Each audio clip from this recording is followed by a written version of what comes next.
Truly, Justin Trudeau cannot shut his mouth, and he is a strategic fool. The Liberal Party's communication strategy of going after Conservative leader Pierre Poilievre by trying to compare him to Donald Trump is a complete disaster already because Donald Trump is very likely going to be the next president of the United States. And now Justin Trudeau is marketing himself as someone who cannot get along with someone who is likely to be the next president. This is why the Conservatives would be silly for going after Justin Trudeau as being like Joe Biden. Because what happens if Joe Biden won again? You're banking a lot on this guy not remaining the president if you did that. And so you could create a bunch of trade issues. Right now, he is picking a fight with a man who can crush him on terms of international trade because it's the United States versus Canada.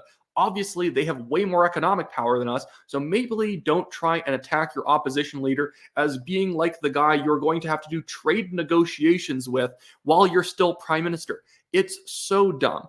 But Justin Trudeau said this to a bunch of business leaders recently that the first Trump presidency wasn't easy. He said it wasn't easy the first time, and if there's a second time, it won't be easy either.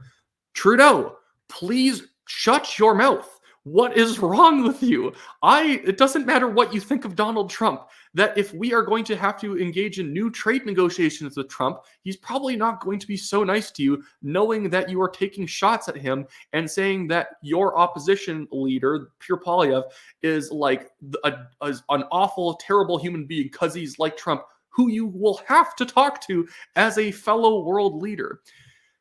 Goodness, this is why we need a conservative government who's not out to try and ruin Canada's reputation on the world stage. Canada has this weird radical chic belief, or at least Justin Trudeau and people like Chrystia Freeland do, that we are so fashionable because we see the heart of gold in all of the world's worst human beings, in Xi Jinping in China, in the Iranian regime in Iran, the Islamic regime in Iran, in Hezbollah and and Hamas and the Houthis. We are great people because we see how they are actually put upon victims of the world society.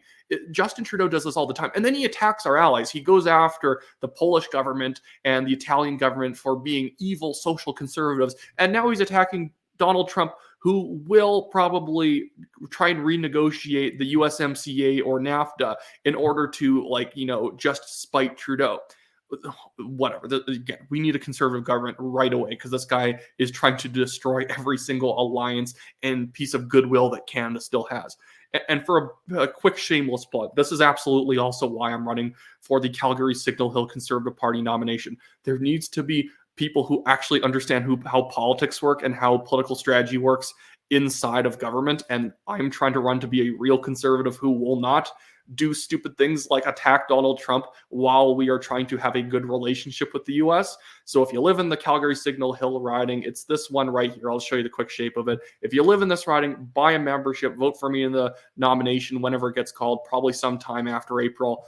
Anyways, Justin Trudeau assumes that he's so obsessed with taking fashionable positions, we as Canadians might end up losing out economically because he couldn't help himself but to use the Trump card to go after Poilievre.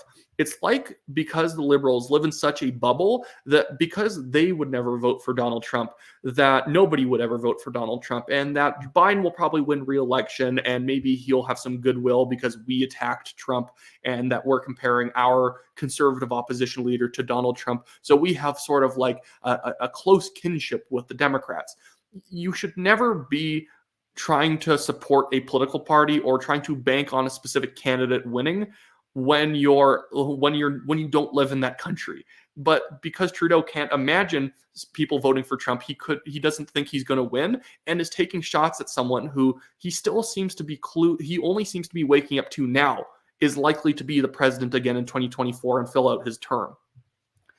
Especially if you're going to have to work with him on foreign policy and counterterrorism efforts, this is a very dumb thing to do because I guarantee Trump will then clock Trudeau for being very soft on terrorism and being a terrible partner when it comes to counterterrorism around the world. Trudeau has made Canada the capital of money laundering for terrorist organizations and for a lot of gangs because he does not actually crack down on any Islamist front groups, any terrorist front groups, any radical extremist groups. He'll go after organizations like the Proud Boys, where I don't like the Proud Boys. They're not a terrorist organization, but he also won't list Antifa as a terrorist organization. He is a fool. There's a lot of organizations. The IRGC, who shot down a plane full of Canadians, is not being listed as a terrorist organization in Canada. But we listed the Proud Boys as a terrorist organization because they're rude. I don't get it. I don't get it. These people are buffoons. These people think of themselves as experts, but constantly bumble into the dumbest traps of their own making. And this Donald Trump one is definitely a trap that Trudeau created and then stepped into, and is now shocked that the media is going to have to cover the fact that he is getting Canada into trouble well before Trump even takes office.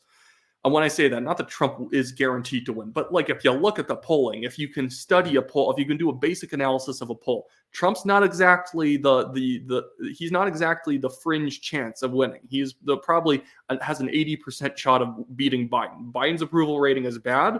I'm not endorsing either of them because as a Canadian politician, it's not my job to. It's not a smart thing to do as a politician in another country to bank on a specific person winning. Regardless. Anyways, that's enough. I shouldn't rant on anymore.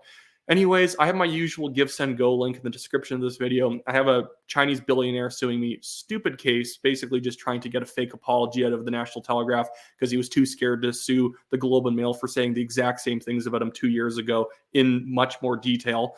But so if you want to donate to that, really helps me pay for some costs. And again, I'm running for the Calgary Signal Hill Conservative Party nomination. If you live in Calgary, or if you know some friends who live in this area, check which riding you live in or they live in and make sure that they have or you have memberships to be able to vote for me. Would really help me out. I deeply appreciate it. Other than that, I hope everyone has a great day.